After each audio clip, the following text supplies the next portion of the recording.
comments theme. Hey Lydia, if you'd like to meet Sue, yeah.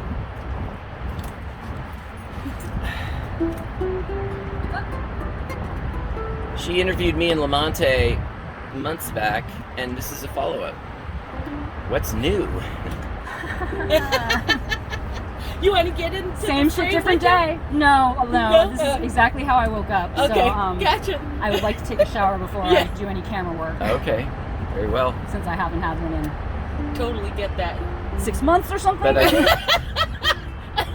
I hear the shower head's broken at the Cobbs or I something. think somebody stole all of the shower, except for the room itself.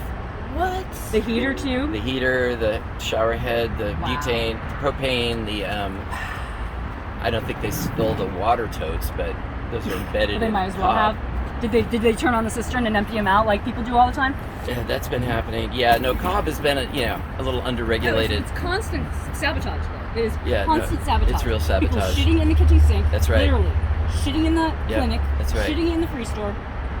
Yeah. Yeah, no, and at night if you hang out there between 2 and 4 a.m., the vibes can get really raw. I mean, there's not a buffer of people living there who are like, we're gonna care about this place and protect it, and I should really pull one of my thingies over there, like one of the trailers or something, and like make it part-time.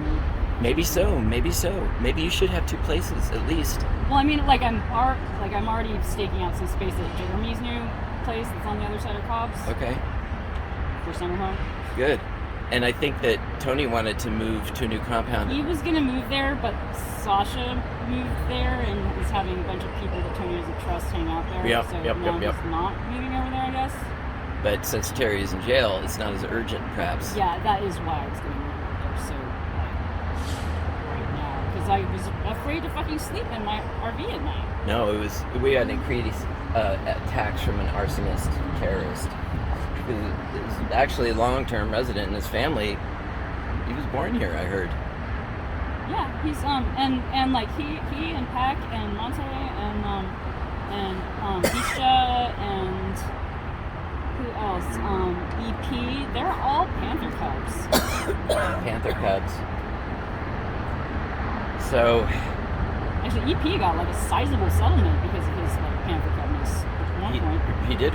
How did that come about? Because his dad was Geronimo Pratt, I think. Yeah. So that's a very high-profile Panther.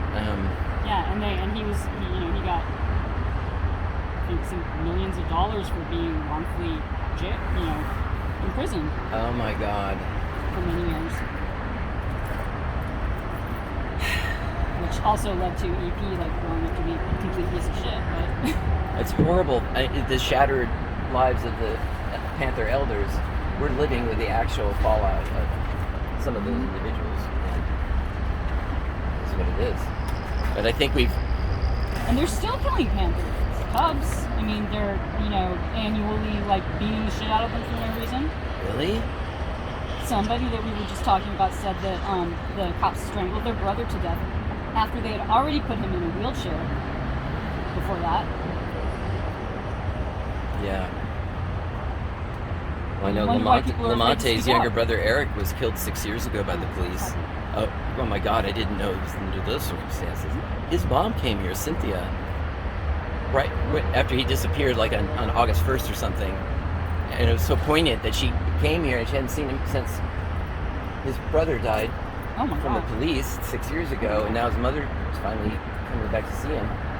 And he wasn't here. And nobody knew where he was, huh? And they didn't know he was in jail at the time, or apprehended in Emeryville. It took me 2 or 3 weeks to find out he was in jail.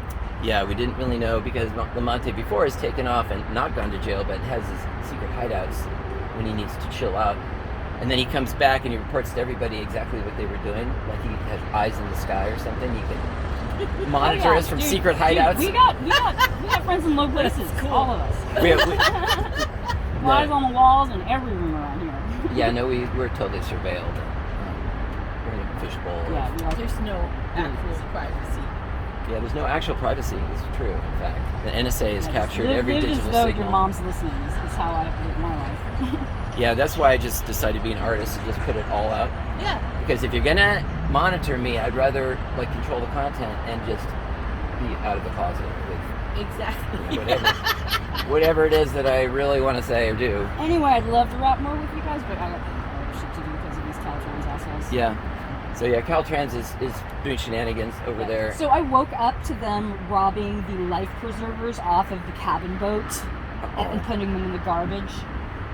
So that's confiscation of materials already. So we've got to just push back with every legal recourse we have. We can't tolerate this, and it's so petty, and they're still getting away with being the biggest state agency probably on the planet. They sprayed me with pesticide on Friday, and they sprayed the entire front end of my encampment yesterday. Yesterday? The day before. They claim it was Yesterday, water Monday? for dust suppression. But they didn't spray it anywhere they were causing dust, though. Oh no! Oh my God! Or where they were actually working. Oh dear! Just on my shit. Did you get any documentation of that? Or, I think somebody might have videoed. I didn't get my phone back until because we need everything we can get. If they say it's for dust suppression and they're putting it into place, it's not Well, dusty. and they told us it was water. They told us that the Drano blue liquid that's in that trailer tote was water. It's dioxin pesticide. It's blue? Yep. Oh, that's horrible. And if you look on the internet, you can find an RFP from the Department of Transportation looking for a contractor with an employee who is hazardous materials trained in order to spray pesticide at homeless encampment clearings. Well, then we're going to have to bring that up with the law and take all appropriate action. It's completely unacceptable. And they sprayed me with that shit. I mean, they didn't like directly spray me, but they splattered on me and Duchess now you're when a I was plaintiff standing around in this. front of, Yeah, in front of the maybe trailer. we all are. Maybe we've all been Like, contaminated. and I've been ill ever since then. I've had like horrible stomach cramps. Like 10 minutes after they sprayed me with it, my chest and arms got this really weird, faint, fuzzy feeling in them. Like just really, like you know something's wrong kind of feeling. Right. Yeah, no, they're inviting all kinds of lawsuits, and it's just somebody has to check them. You know, part of the problem is that settlement that they did, they think it gives them, there's money from that settlement set aside to pay off people that they fuck off in the future. And so now they think that they have carte blanche to fuck off anybody they want to because there's already money set aside. That's right. That's why I say do not do the class action lawsuits against Caltrans. It doesn't. It's not a disincentive. It emboldens them because they think, we got away with it again. We've got plenty of taxpayer money to pay out these losers. And that settlement went from $5,500 per person to $900 per person.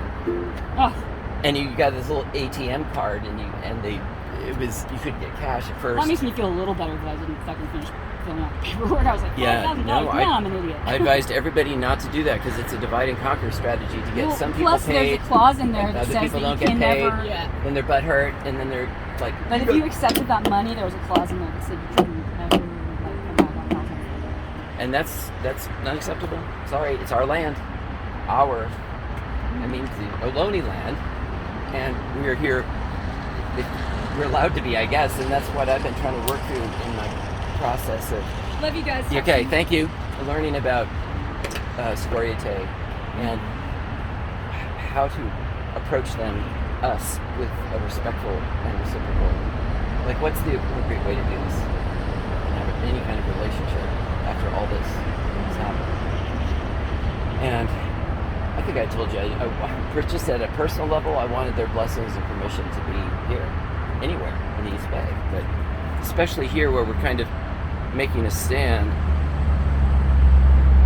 for the dispossessed. Yeah, I'm not sure what's going on in the arena right now. I totally accept whatever it needs to be. I'm not, because I have a guru, and it's like you do things on his schedule, not yours. And it's like if you have a cultural leader, say senior, and I feel like the Ohlone, the Lejeune are the only people that were able to stay in one place for 5,400 years at least. That's the oldest shell mound, Strawberry Creek, without stripping the topsoil, destroying the living systems, or killing each other. But none of our ancestors, none of my ancestors have really done that, except maybe my Nordic ones. But to say that they've been in this one place in the East Bay for 5,400 years minimum, they are the grand masters of generational continuity. Yeah, for sure. And not destroying life or the support for life. Mm-hmm. And I feel like we have to emulate them if we want to survive. And you go where the knowledge is. If they have that knowledge and we don't, then we have to be humble and say, can we be here? Will you show us how to be here and not destroy everything? So I came out here in June. Yeah. And talked to you and Lamont. You want to catch us up on what's happened since? Yes. So, and in June 22nd, we had our first protest against Caltrans. Caltrans is right over there right now, putting up cement barriers and chain link fence. It's kind of lame. Like they're trying to create a staging zone to do their next phase of invasion and encampment clearing. And we're in a phase right now with COVID restrictions being lessened. The state of California, Caltrans, and the city are pushing their schedule of encampment evictions, accelerating of the eviction of encampments. Wow. That doesn't really make sense to me given the Delta variant and our case numbers climbing. I'm not sure what they're thinking. I think there really is a kind of desperate push to the Mayor of Sacramento, Steinberg, was saying there's going to be enforced housing for the homeless. Like, they have to take what we give them. It's a deplorable situation that these people are living outside, and they need to be in safe housing by our definition. And some of that might look like an internment camp, but we should be happy and lucky that we're forcing you to have that. Right. So I think the darker agenda is to try to evict the encampments, force people out onto the street where everyone's going to get more upset with homeless people and say, yes, please ship them off to an encampment, and thank you very much. Or at least that's the fantasy, or that's the plan I see is developing on a darker side, because there's a schedule of encampment evictions online, and you could just look. It's just like 3 a week in the Bay Area, just San Jose, Emeryville, Berkeley, Oakland have experienced encampment closures in the last couple months. And we had been scheduled to have the Zone 2, which is about 200 people on the Caltrans side, evicted on July 1st. And here at the Wood Street Commons 1707, we're coming up with a new name, but to be evicted between July 7th and 9th. Mm-hmm. So we were facing a grim situation in late June, and we did this protest at Caltrans headquarters on June 22nd. And I was pretty reluctant to go. I mean, I felt like now that I'm a homeless person, do I want to be exposed legally in that way that I used to be when I was a privileged college student doing nonviolent civil disobedience and getting arrested? And it feels different in this situation now. But I went anyway, and I was really, really surprised at how great the entire thing was run. And Lydia was one of the organizers. And she's one of our residents here in the Wood Street Commons, and she collaborated with one of the activists, housed activists, named Leah Van Winkle, who's a brilliant organizer. And they two together created a kind of protest that I'd never been to before, which was a theatrical, even ceremonial protest with a little angle of activism on it that totally took me by surprise. And the first part of the protest was a woman being evicted from a tent on the footstep or the doorstep of the headquarters of Caltrans. They set up some tents and they made it look like a homeless encampment. And a guy dressed as a cop and another guy dressed as a Caltrans worker were traumatically, displacing this woman out of her tent. She's crying. Everyone is in shock. The reenactment of the terrible thing. Yeah, you're not supposed to be over here.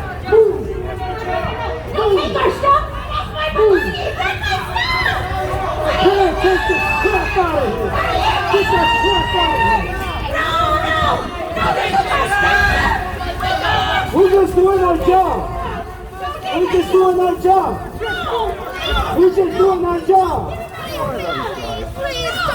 You're a violation of 569779649A.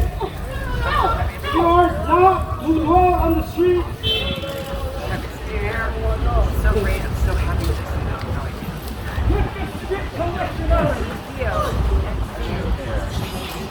Get that shit collection out of here. Move it.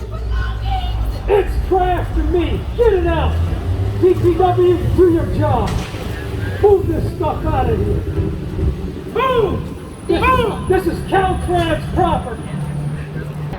And then they went to the next phase, which was, now you're going to hear from actual residents on the PA system, because we had a nice loudspeaker and mic, and Lydia spoke, Leger spoke, I spoke, and it was my biggest exposure as a public speaker for this cause, and maybe the biggest platform I've ever had, because we had the press there.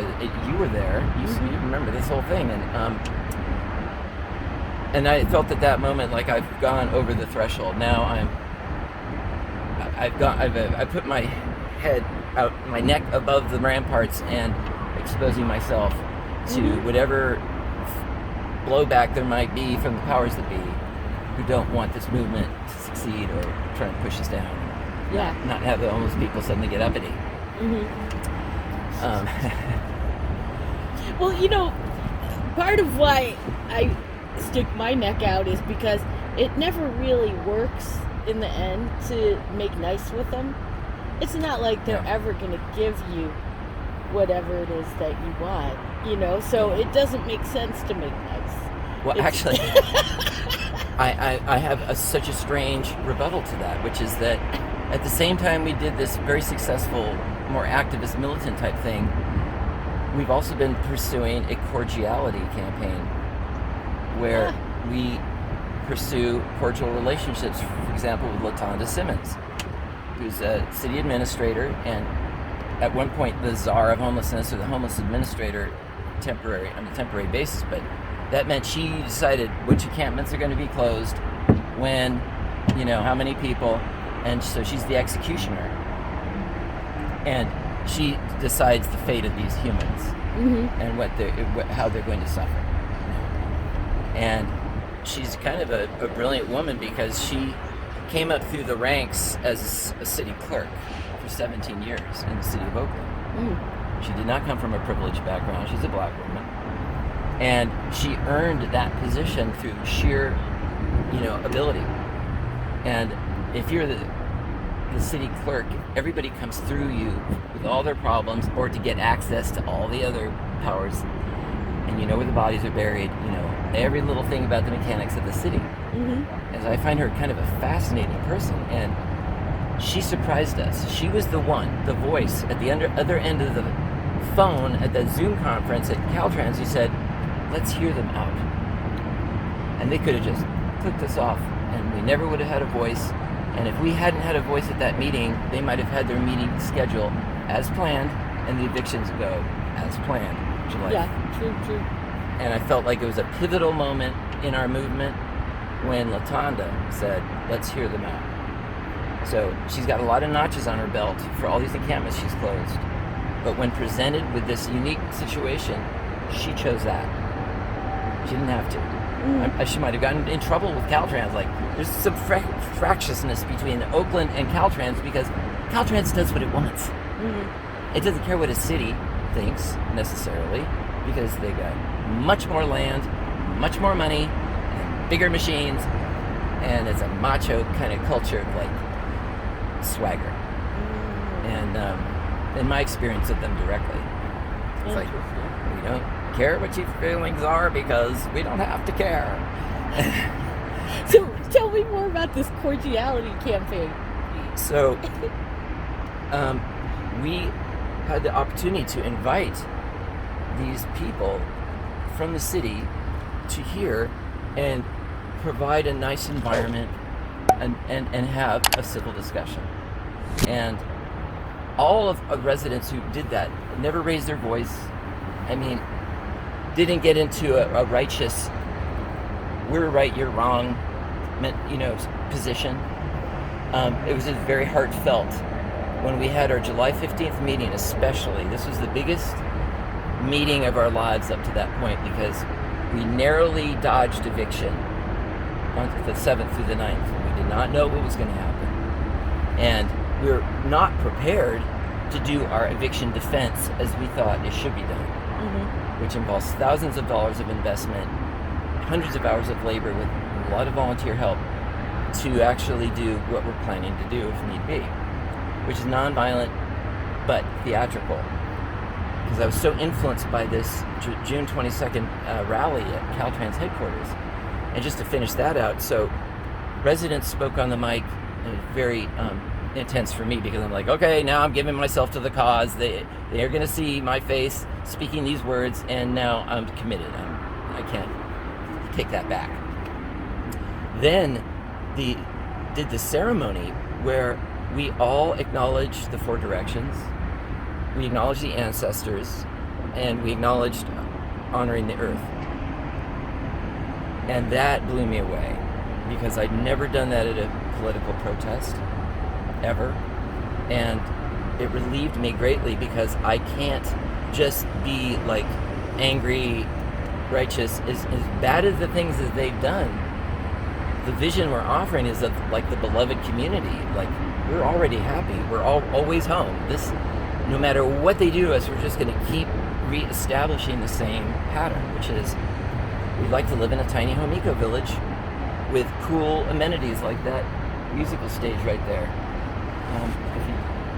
See that on the other side, that white canopy structure, that's our sound stage. Lamonte built the stage and I built the canopy, and then we cleaned out that common area where those kind of raggedy looking canopies are, and we're going to replace that with the biggest stretch canopy we've ever done and make this a beautiful audience area and a gathering space for the commons that's protected and sheltered from the rain and the sun. And That's awesome. because of that stage, I get to perform twice a week now. We have an open mic on Saturdays here, and then an open mic at Cobb on Wood on Sunday. Oh, that's great. And when I was out in the marketplace, the opportunities to play as a musician were dwindling. And they were only at places that sell alcohol. And I came from an alcoholic family, and I was like, this is painful for me that I have to pour myself to the alcohol in order to get an audience. And then the 21 and over drinking age means the youth audience is perpetually segregated from local bands. So I was in the homelessness problem is like a socially engineered problem. They blame us for visual blight, trash, health and safety violations, and just being dirty, I would say. And all those things, they are engineering the circumstances to make that happen by not giving us a dumpster, not giving us water, not giving us electricity, or porta potties. And those are the 4 basics that every encampment needs. And that the multi-billion dollars spent on homelessness as seen in the recent audit of homeless money in California, they said you spent $4 billion in 3 years in California on homelessness. Almost not any money was spent on the encampments or infrastructure to give those 4 basic things. But all that money was spent on 41 disparate state agencies that had their own overhead, their own disparate agendas that are not coordinated. Yeah. So if there's gaps, people fall through those gaps. They don't have a cohesive, coherent, statewide way to coordinate all these agencies, which are all self-interested to increase their budget and get paid and have their administrative costs covered. And so you have redundant administrative costs, and you have duplication of effort and gaps not being filled. And it was a very critical report, which was refreshing that the state auditor was like, you just spent $4 billion and the problem got twice as bad in 5 years. Homelessness doubled in California from 2015 to the present. I'm glad people are actually looking at them. Yeah. Because it's been going on for a really long time. All my life. I mean, I remember, growing up in Berkeley, there was always homeless people on Telegraph Avenue. Yeah. And I didn't mind that. I thought it was very cool in a way that everybody's accepted in Berkeley, or at the time, at least. Yeah. But now it's not so fun. It's like, I'm a middle-class, college-educated person. I did not expect to be homelessness, but I sure felt afraid of it. Year after year, financial stress building and building, and harder and harder to pay bills and rent. Rent's going up. My income stays flat for 30 years, and the pressure is getting worse and worse to be in a normal house in the marketplace. And so much less stress living here. Oh, totally, right? I feel like fear is one of the things that they use to divide us, because as long as people are afraid of people who are unhoused, they don't want to hear about them, They'd rather just not even look. Yeah. Because it's too scary, because it could be them. Yes. Right? Yes.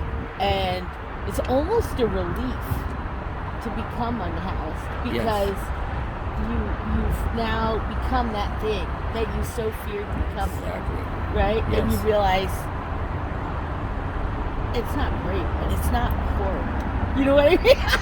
It's not as bad as I It's thought. not what they're making it, But and some of the yeah. best people I've ever met have been on the streets. Me too. So yeah. So I think that fear is part of what they use to keep us apart and to keep the problem going. And as a goad to the workers. Yes. Work.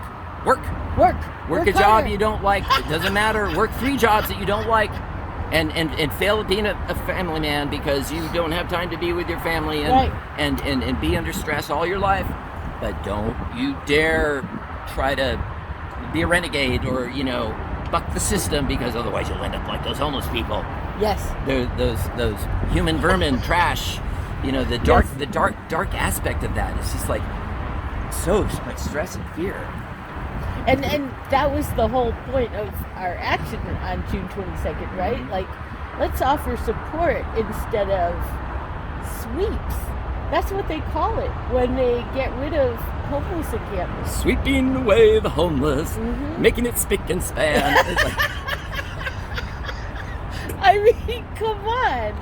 I just don't understand why it's taken this long for people to begin waking up about not just the whole issue of being unhoused, but the whole system being completely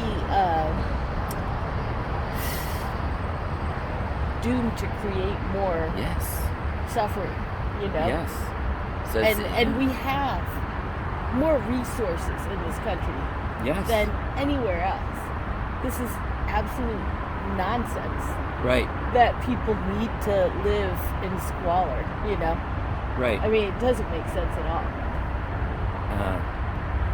Unless there is an agenda behind it. Right. And it's been working up till now, but I think people are starting to get tired of it. Yeah. And I think that one of the biggest breakthroughs that we've had here at the Wood Street Commons, and maybe that we've been more successful than any other encampment, is creating a bridge between the housed and the unhoused. Creating relationships through that barrier of fear. And it really came to life because Cobb on Wood was a space for the housed community to both build that space and then inhabit it and host us there, in a sense, and provide a protected space for people, and provide just something that I love, which is the unexpected. Like, there was no point would I ever think like an elven sort of, woodsy hobbit village would pop up in a homeless encampment. And it's a full-blown, like, elven hobbit village, woodsy, hippie commune of some kind, and it's beautiful. I remember when the first Cobb house went up under the freeway, it was like a vision or a dream, like, well, this is exactly what I want. This is too good to be true. How is this possible? Is this a dream? Mm-hmm. And then another one popped up, and then another one popped up, and pretty soon you have this little village situation, and then you find out, oh, this is really happening. Homelessness is rising in America. According to the Department of Housing and Urban Development, at the start of 2020, nearly 600,000 Americans lived on the streets or in shelters, and that was before the pandemic. For those without permanent homes, access to food, health care, and a hot shower can be a daily struggle. But a community of homeless people in Oakland, California came up with a solution. Here's CNBC's Kate Rogers. If you look past the dusty roads, piled up cars and garbage, RVs and makeshift shelters under Oakland's Interstate 880, you'll find something unexpected. There's a communal kitchen, hot shower, health clinic, free store, and campfire, where open mic pizza parties are held for the unhoused residents of the Wood Street encampment. It's called Cobb on Wood. The idea sprung up thanks to organizers like So Bernadette Moreno and local groups, Essential Food and Medicine, and artists building communities, along with input from residents. We believe that the residents themselves are the ones that have the solutions and have the answers. They're already doing it. We just need to stop criminalizing people for not having a home. A GoFundMe page for Cobb on Wood and its huts, made by Miguel Elliott of Living Earth Structures, has raised $22,000 with the hopes of expanding into residential cabins. And then we had our first town hall meeting there in April 18th. And that was one of the big breakthroughs for the homeless situation, because they gave us a platform for the press and the housed community and the so-called homeless to all come together and have a town hall meeting. When did that ever happen before? Yeah. I mean, the homelessness have never had a place at the table of policy making, ever, that I know of, and they never had an organization or an organizational movement that was bringing them to the status of what the Black civil rights had achieved, or what the environmental movement had achieved, or the gay rights movement, or the women's suffrage and women's rights movements. They had real movements. Mm-hmm. And at some point, some people stood up and said, no, we're not gonna take this shit anymore. We'll put our bodies on the line to stop it, and you're gonna be hearing from us whether you like it or not. Yeah. The militant aspect has to show up some point. The Malcolm X in the movement has to show up. That backbone, strong voice, and uncompromising. Like, I'm a human being. We have a right to exist. We will not take this anymore. Mm-hmm. So that. Yeah. And I feel like we never really got to the heart of what you were talking about with the cordiality. Cordiality. Tell us about that again. So this is one of the remarkable things is like the people here. I remember the moment when we were talking to a city administrator, and John, our resident here, corrected somebody. He says, "We're not making demands. We're just asking." And that he had that wherewithal, whatever it took for him to not have to be demanding. We're just asking, and we don't need to demand. We're going to get what we want just from asking. Mm-hmm. And at that time, what we were asking for was 2 dumpsters. Wow. That was the totality of our demands. Wow. And we purposefully, strategically made a demand that was modest, Yeah.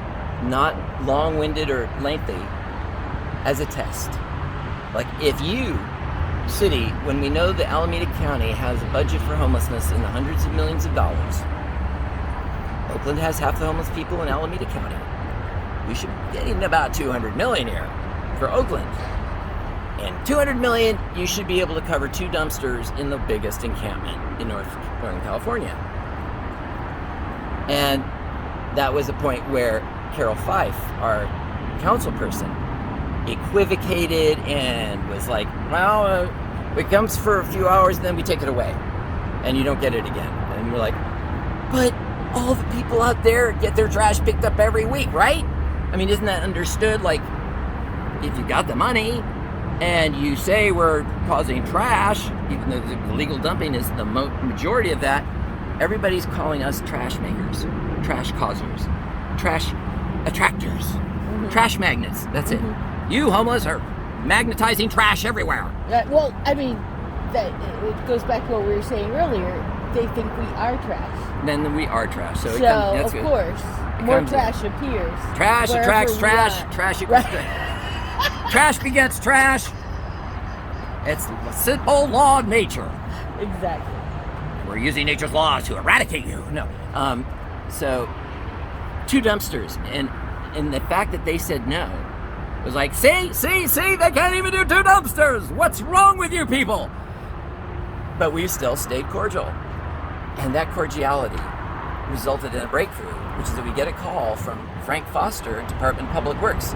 He's like, I heard you didn't get 2 dumpsters, but I'll tell you what I'm gonna do. I'll give you 22 trash cans and we'll clean them out every week. What do you say? Yes. 22 trash cans? We can work with that. Yeah. Because we're drowning in trash. Yeah. In this part of the commons, it was unbelievable, unbearable, unworkable. You try to do a little bit, you take a bite out of it, and then 3 more loads come in of illegal dumping. It's disheartening, it's demoralizing, and it's depressing. And I felt that here, and the people here. And when those trash cans came, not only did they come, he turned that order around in like 24 hours. And say, DPW never does that. How did you guys get this turned around so fast? I don't know, we're just special. And in that meeting that we had with Frank Foster, that was the first time somebody referred to us as residents. Said, yeah, we're gonna give you residents 22 trash cans.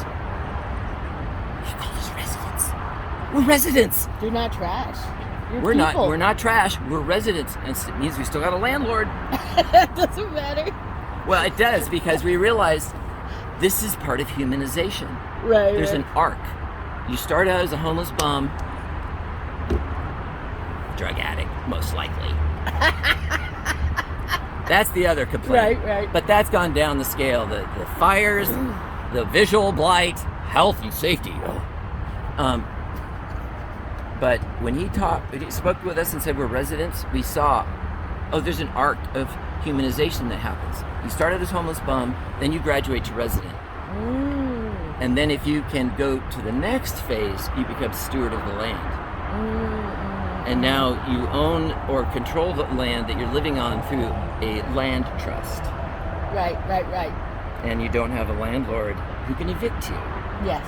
But what I'm saying is most of us are at that level still where we have a landlord. Yes. So at least you got to that place, right, where most of us live, where we have a landlord, right, and we know they can kick us out anytime they want. Right? And a 30-day process, most likely. There's a little buffer there, but not much.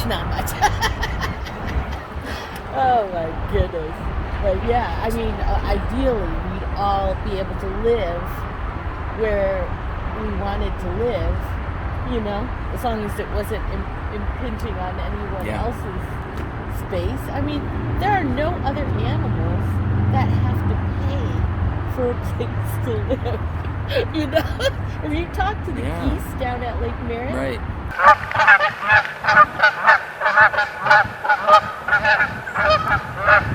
They don't pay rent.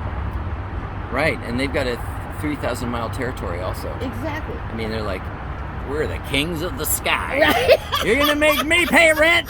Honk, honk, honky. It's like, we're gonna muscle it down to Guadalajara. Fuck you. Yeah. I was like, exactly. Right. But here have created this crazy system. That was the other fear. Like, I can't move out because my rent will go up so bad. Oh yeah. I'll never find this kind of rent again ever, and I have to deal with this toxic housemate or my ex who I can't stand to live with anymore. I just have to suffer through it because I dare not move out. I can't move. I'm stuck. Everybody's stuck in their rent level that they can't go beyond that. Right. Or they can't even meet that. So again, one more stress factor to keep us in this constant stress thing. And So the cordiality led to the arc of humanization. Just to wrap that up. Okay, cool. And then we said, oh, cordiality is powerful. We're not giving up on this. I think you are right in that. I think that it's important to be firm, but it's also important to be kind in order to appeal to the humans within that system that's so unjust. Because systems are really just made out of humans. And I've noticed a lot of times when interacting with really unjust systems that if I could just appeal to the humanity within that one person I was interacting with, I could often get what I wanted. Sometimes we come from it like, we're really interested in you. Like, right. What kind of person are you? I mean, like, Laura Tannenbaum, another human services. Know her. She's an old co-worker of mine. but we had a moment early on where she says, Theo, you're so excited all the time. You remind me of my 10-year-old son. She said that to me. So I thought, she likes me. Or if she likes her son, maybe she likes me. You know, it's just all that sort of sentiment creeped in for a moment. Yeah.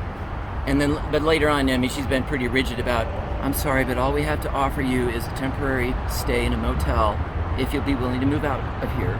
And maybe a hotel for a temporary stay, and maybe a sterile, barren RV park. What's her position now? Human Services. She's in Human Services. What's her title? Do you know? I think she has one woman above her who's the chief of that Human Services Department, Sarah Burnside, something like that. And I never met that person, but Laura is out here taking the heat for their policies, and I admire her for that, because she came to many meetings here where she got told where it's at, that, you know, we're not interested in what you're giving us, Laura. None of that is going to be a substitute for losing our community. You want to put us in your farm system here, where we're isolated and controlled, and it's temporary, and then you'll flush us back out into the marketplace again after an arbitrary time, and we've lost our community, and we've lost our land. And what's in it for us? Why? No.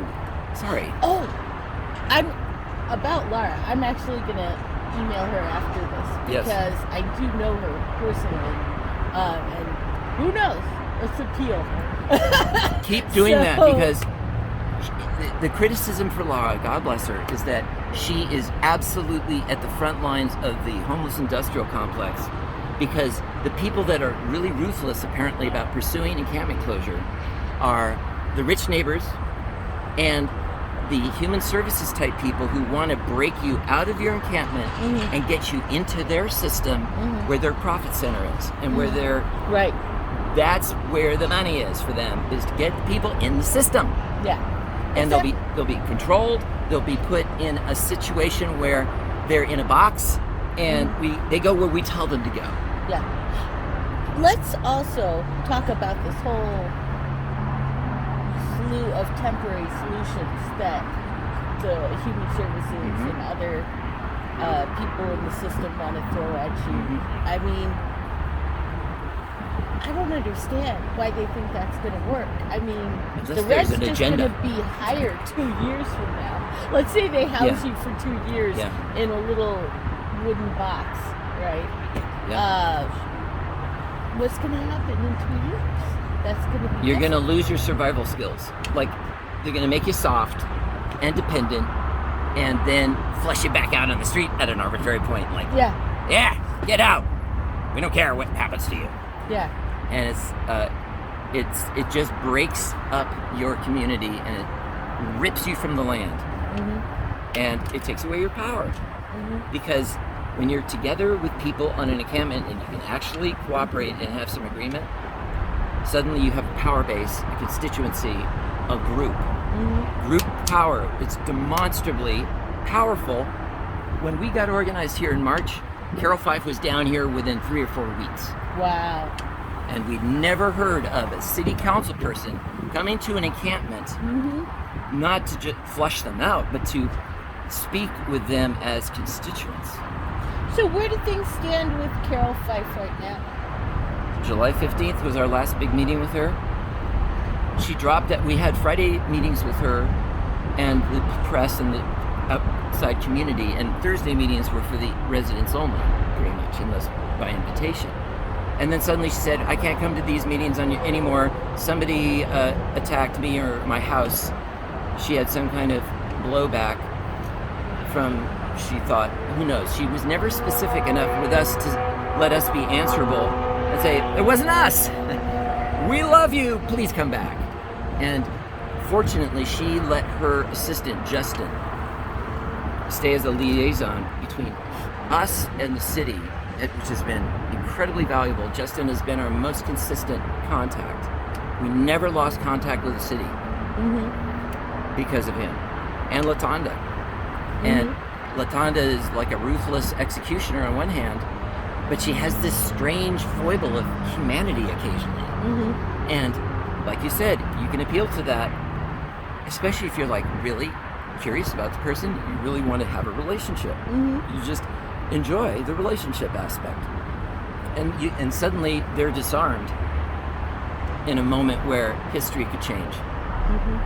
Like it did at the Caltrans rally when she said, let's hear them out. And so,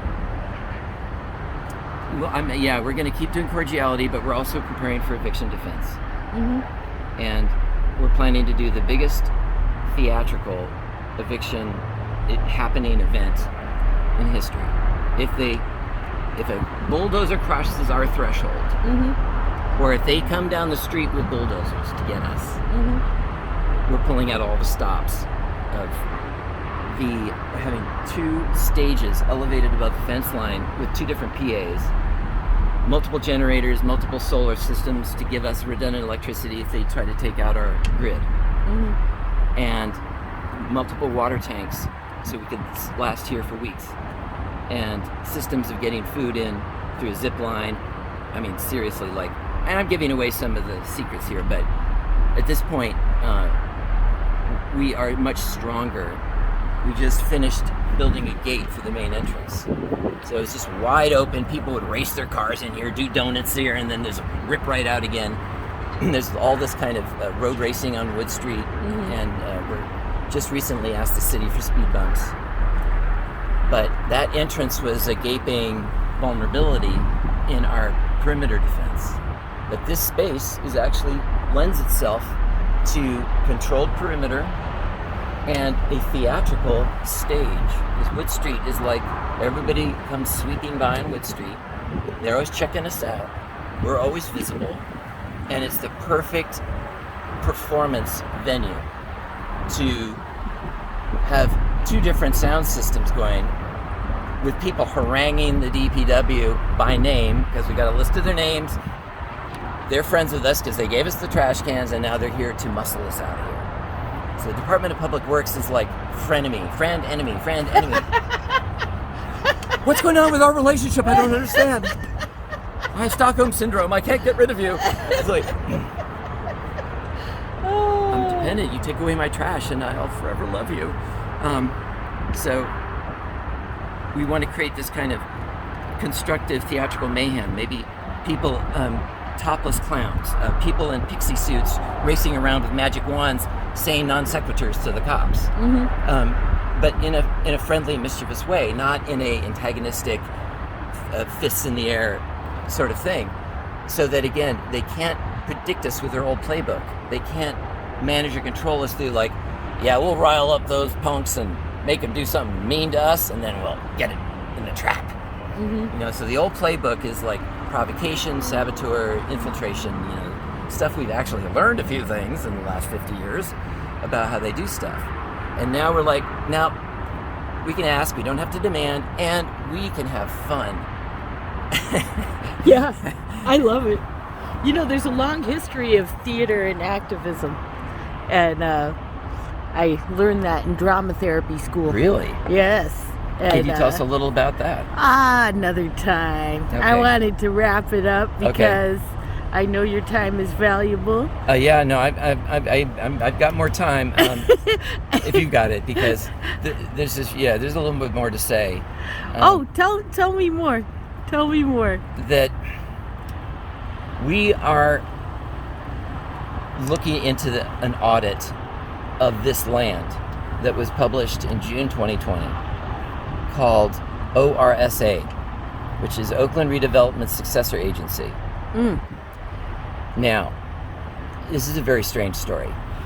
Every city in California had a development agency, which was responsible for using eminent domain to take over areas of land and say, we're going to develop it this way.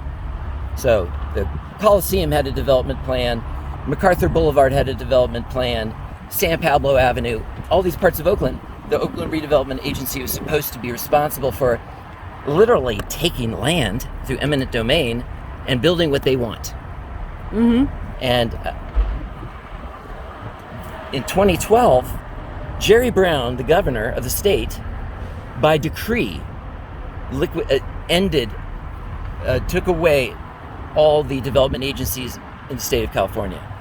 He ended them. In a sense, he made them go bankrupt, or he declared them to be no longer active as organizations. And I'm still researching that. Like, how do you do that? I mean, shouldn't you adjudicate each one according to their crimes? I mean, oh, wait a minute. The development agencies were all created by the state. The state giveth and the state taketh away when it comes to development agencies. It's not a private corporation. It doesn't have the same rights as an individual or a corporation or a nonprofit. Yeah. So you're just an organ of each city. We could just legislate you out of existence. But every development agency is the owner of areas of land that come into their possession, either through eminent domain or because somebody died or business went out of business, or they had a tax that they didn't pay, and there was a lien on that land, and finally the city gained possession of land. Land. They're banking the land year after year, getting more and more of it. And then what do you do when you have a lot of land? You leverage it, right? You use that to, money makes money. So they're big landowners, and they're suddenly liquidated. Well, what happens? Do they have to give up that land? Or, no, they didn't. Because they kept this shell game going of like, okay, well, the same people are doing the same thing, but now we're calling it the Oakland Redevelopment Successor Agency. So from 2012 to 2018, the people who own this land changed their name, but not their game. And so we went bankrupt, but we didn't have to give up our assets. We just can't give up the land. Who would want to? And then in 2018, the Oakland Redevelopment Successor Agency was liquidated or had a problem of some kind. And then it was run by an oversight board. And now you're wondering, well, who's really the owner? Does the city own the development agency? If it could just keep changing its name and going on as like an independent entity? Yeah. And in this audit, they say, well, actually, the Oakland Redevelopment Successor Agency Oversight Board is a component unit of the city, but it's legally independent and separate. Excuse me. So it's like saying, the liver is a component unit of your body, but it's legally separate, and it's like 5 miles away over there. Yeah. How does that work? Completely autonomous liver. You have an autonomous liver, or like a mini me of the city. Yes. So the city made a mini me of itself, and then the governor took it away and said, okay, we'll put a different costume on it, and we still have our mini me. And Latanda, God bless her, wrote me an email a month ago, because at that July 15th meeting, our resident intrepid Ian got up and said, after I spoke, you've heard the good news, now here's the bad news. Each one of these blocks of apartments down here make the City of Oakland $2 million a year in tax revenue. And is that a possible motivation for them to evict us so they could get finally some money off of this land? So he took the crank approach, and we're like, he actually said that to them. And then Latanda responded later, the city is not going to make any money from the Habitat for Humanity development that we're planning on your land. And like, excuse me, Latanda, they're nonprofit. They might get a tax break, but how do they pay zero? How can the city not get anything? And you tell me that with a straight face. Mm-hmm. But what if she's telling the truth? What if money is changing hands, but not to the City of Oakland, but to the Successor Agency Oversight Board, or whatever convoluted legalistic definition they call themselves? Mm-hmm. But it's the city council plus these other people like Elsa Ortiz, who are like, she's also and the supervisor of the AC Transit. And as was Rebecca Kaplan, who is on the city council. So you're saying that these people who are like big heavy hitters on these various major agencies or major boards are making a deal that they called an exclusive negotiation deal with Habitat for Humanity. What does that mean? That you didn't have to put it out for bid? It was not a competitive bid. And they gave this land to Habitat for Humanity for $1, literally, and they don't have to pay taxes to the city. Why?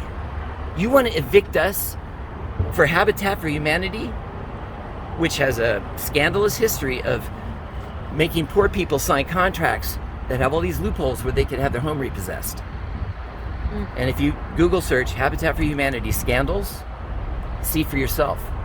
That's the kind of bedfellows that the City of Oakland wants to be with.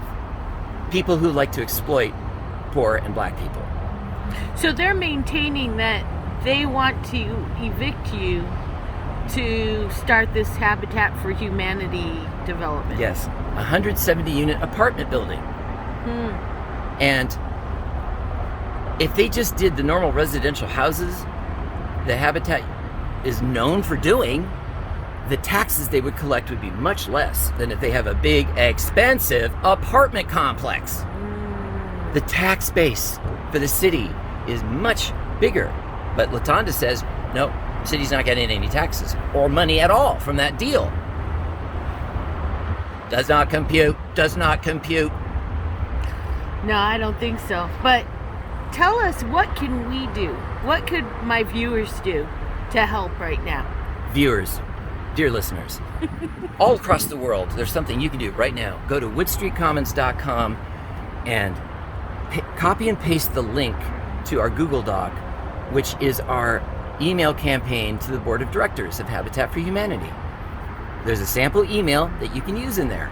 There's a story and a narrative about what is going on. Why would Habitat for Humanity be evicting humans? That's a contradiction in terms. They're supposed to provide shelter for people, not deprive them of shelter. Something isn't right. There's something not right. And we are not leaving. We are creating the answer, the alternative to their whole dysfunctional homelessness industrial complex. If people don't have a track towards ownership of the land, it's doomed. Without land, the people are doomed. That's historic fact, always throughout history. When the people are dispossessed of their land, they die out, or they're absorbed by another culture, or they are completely enslaved. So the Oakland Commons Land Trust is our answer. And a form of development that supports cooperative community is the other half of the answer. We are providing the model where you have tiny home eco-village with amenities and infrastructure that's outside of your tiny home. You have to get out of your tiny home to go get those experiences that you need, like a shower or porta potty, an outdoor kitchen, a music stage, a live workspace, a bike shop, solar power systems business, whatever is your flow. You got to get out and mix with the people to engage those resources. The existing architecture model of housing takes you away from rootedness in the land, takes you away from ownership of the land, and takes you away from cooperative community. That's disempowering. And it's not even human. Humans have had 40,000 generations of living in mutually interdependent clans, family groups, intimate cooperative community. Cooperate or die. Cooperate or be subsumed by some more aggressive society. So cooperation is built in to being human. It's needed for survival, and it's actually needed for quality of life, because humans are lonely and isolated and addicted because they don't have connection to the earth. They don't have connection to each other, and they don't have the thrill of achieving with others amazing, impossible, and extraordinary things, which we have been doing. And it's a good feeling. It's a good feeling to every day interact with these people who never fail to like blow my mind or take me to some new place or some new experience, and it's just so rich. It's so precious. It's worth fighting for. It's worth defending and protecting. And what was the name of that organization you were telling me was going to help you form the trust? Yes, so they help Sogorea, and they are sustainable economies, something, and they are into the commons. The commons is the great essential breakthrough which enables the people to own land and pass that ownership on to the next generation, but not as private owners who could buy and sell it at will. There's a commons trust charter that determines that this is for the good of the community, not for individual speculation and profit. And once the land comes into the trust, it does not get sold again. It is there for the perpetual sheltering needs of the people. And you don't even have to pay rent, in my view. We don't pay rent here. Yeah. But we pay forward our contribution to society. And the way to monitor that, or to monetize that, is to have an open source database where how many nights you've slept in the commons is in that database, how much money you've contributed, how much labor you contributed, and how many other resources, tools, or intellectual property you contributed, or babies you made. That goes on the database, and everyone can see what you paid forward to the whole community through not having to pay rent while living on the commons, and having that sense of security that you and your future generations will always have this land in Oakland if you need it. And we are going to have 10,000 tiny homes, and there's even a home key request for quote by the end of this month, where the governor and the state are giving out millions of dollars for affordable housing projects for the homeless. And we're going to, God willing, go for that and say, we think our model's the best, because the affordable housing's not affordable to homeless people. Yeah. But a tiny home that is a soft dome for $1,000, or a cob house for $3,500, or if you're really rich, you could get a commercially made tiny home for $20,000 to $30,000. That's super cute. Okay, it's really nice. It's whatever style you want, except it's got to be fireproof. And we don't like fires. We don't like uncontrolled fires. We like campfires that are controlled, and none of our campfires have been uncontrolled. It's the arson that has been terrorizing us. Burning RVs, bad. Burning cars, bad. Caltrans leaving cars and RVs on the land, bad. When you have the muscle to take them out in 3 days, and you know that. So they left the fuel in harm's way so that we would get the rap. We would be blamed for these fires. And we were in terror because an individual or two were starting horrible car and RV fires on a weekly basis. And the fire department just comes in, another day's work. Excuse me, could you investigate this? Talk to us? We're a little behind on our investigations at the Oakland Fire Department. Look into it. So we have been struggling to survive here and not lose the land. Not this area of 18th to 20th Street on Wood Street, the city-owned part of this must not be ceded, or this is the core of our self-organizing movement. This is where it began, right here at the All or None patio, and then it spread to other encampments. Or there was something in the air and other encampments were getting self-organized. In Emeryville, Berkeley, Sausalito, Sacramento, Fresno, and suddenly we're developing a new process called mutual aid. Encampments are protecting and supporting each other out of necessity, because we face a powerful state agency, Caltrans, which, as you said, any lawsuit against Caltrans by homeless people ends up not being enough, and it doesn't slow their roll at all. It's a cost of doing business. Mm-hmm. But when we burst into their Zoom meeting, theatrically speaking, that gave us 6 weeks, 8 weeks of time to get our act together to protect ourselves here and have layers of protection, legally, theatrically, and physically, so that we are using everything in our due process to protect our staying on this land and creating a model of an Oakland Commons Trust and a tiny home eco-village with shared infrastructure that is conducive to cooperative community that could be applied to every city in the United States,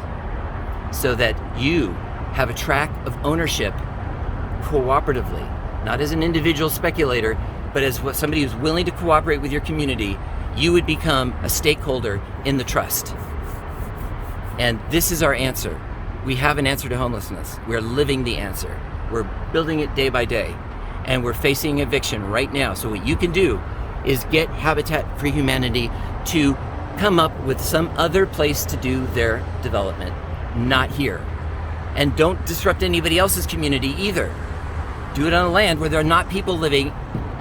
Okay, right? You're going to do that.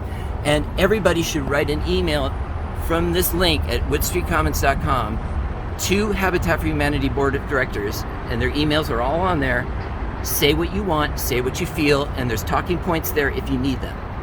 But by all means, email Habitat for Humanity and let them know that the people at the Wood Street Commons do not want to be evicted, that we are developing a legitimate alternative to the failed policies against homelessness, and we deserve a chance to show what we can do as a model and as a template for all other cities in America. We intend to have 100% solution to homelessness that involves people regaining access to the land and access to cooperative community and access to self-sufficiency and access to self-governance. And we cannot fail. We must not fail. I love that vision. Thank you.